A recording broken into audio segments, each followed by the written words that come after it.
What's up guys? Today we are going to unbox and install the KYB Elite K-Elite series. Okay? We will install it in the Honda Beat version 3. Okay, unboxing na tayo guys. So here we have the KYB rear shock, KYB gas shock absorber. This is for scooters with a height of 300 mm. Yan. Hey. We have the manual, stickers, then of course Ambida. So this is the K-Series Elite, which means meron siyang adjustable rebound. So install na sa bitis din yan. Sa taas yung sa baba. Yan. You know, premium na premium guys. Ganda. Shit. So mamaya, i-adjust natin ito na kakabit natin siya ng mga ganyan. Dahil Honda Beat nga ito pa, meron siya dagdag mga 10 mm. Okay? Okay, so we're gonna start the installation process by taking off some of the bolts and fairings and parts, right? So come here. We need to remove the... Bakit ba natin tatanggalin ito? Okay. We need to remove this pala because of the screws here. Hindi mabubuksan kasi ito. So, we need to remove all of these to open the side fairing. So, grab bar. Okay, so, and 12mm Phillips screw, 12mm, same. Okay, then you need to remove this cover. So, tagalin doon mga push pin. Ang tawag yung push pin. Ipa-push nyo siya. Close up mo pa. Push it in the middle. Once that goes down, pwede mo na sungkitin pataas yan. Okay? Hey. So, yun. So, I prefer na itabit yung mga push pin. Kasi baka mawala. And then tanggalin natin itong dices. So using 8mm clearance because naka white bolts na siya.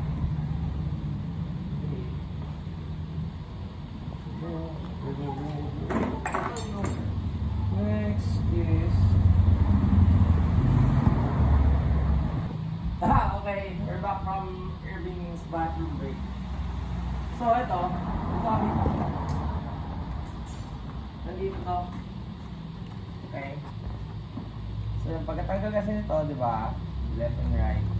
After that, you need to remove this one, the battery cover, para maliit mo to at maalis. Okay. And then you have two Phillips screws here. Tanggalin mo, bago mo ka to. And then, over here, kuha mo sa baba pa.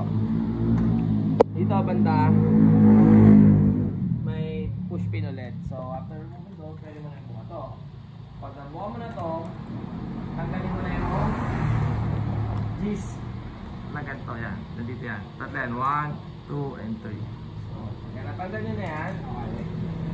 Tanggal na tayo ng 1. So, bago tanggalin ng 1 guys, lift nyo muna yung cord. Yan. Tapos mayroon dito mga mga sensor na naka-wiring dyan sa dito.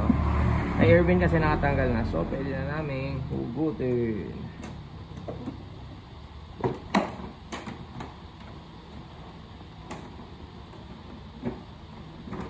Iwas na lang yung dalawang kapong side.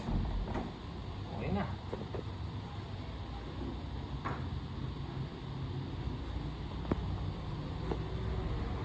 So dito, sunyo na lang ito gawin. Ayan o. Sunyo lang. Okay. Then ito ang tatanggalin natin. Ito ang tangke. Ay, gago ba't kulang?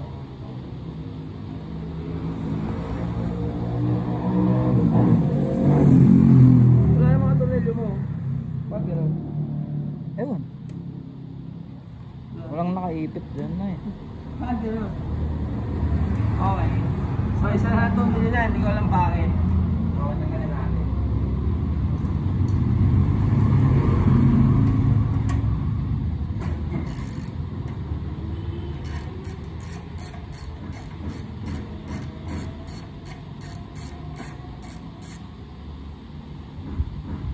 So, pagtanggal nyo itong gis,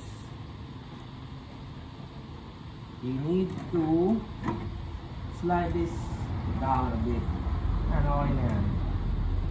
Ito lang naman tatanggalin natin, guys. 14, 14.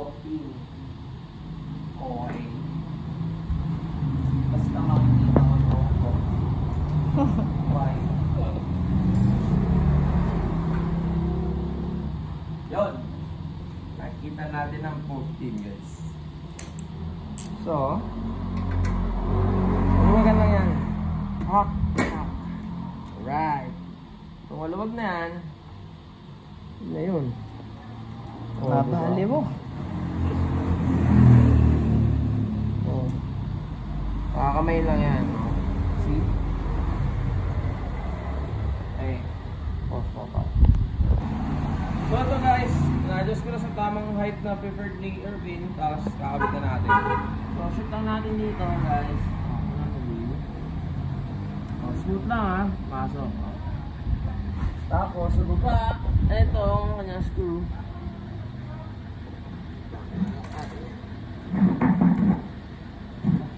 Kabit lang yung paa. Wala. Ha?